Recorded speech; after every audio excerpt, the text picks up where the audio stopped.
Alright, so we got g of x equal 8x minus 8 over x squared. It's easy for me to say. Alright, so this, when we get the common denominator, is going to end up being x cubed minus 8 over x squared. That's going to be g of x. Alright, now,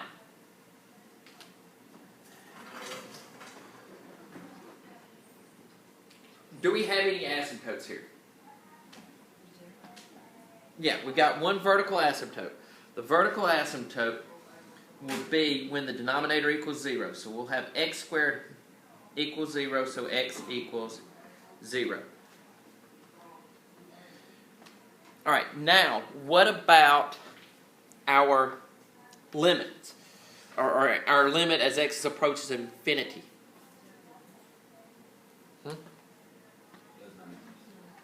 Alright, does not exist.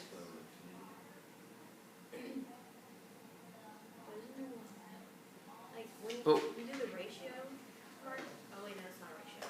So if it's greater on top. If it's greater on top, and how many degrees is it greater by on top?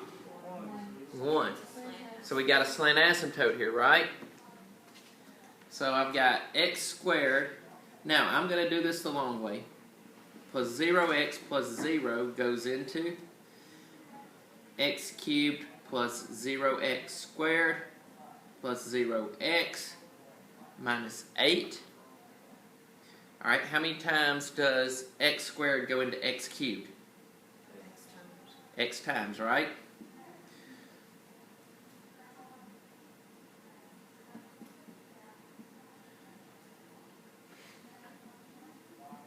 So I get 0x minus 8. How many times does, actually 0x squared, how many times does x squared go into 0x squared? 0 times, right? So it's going to be x plus 0, or just y equals x. And again, the remainder is the distance from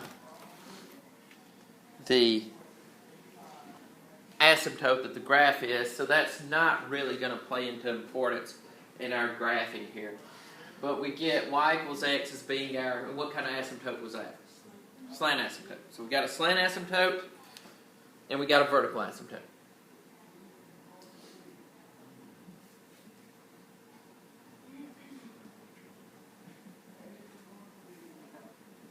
Alright. Now, what about our intercepts? Well, if we've got a vertical asymptote at x equals 0, what kind of asymptote does that mean we know we don't have?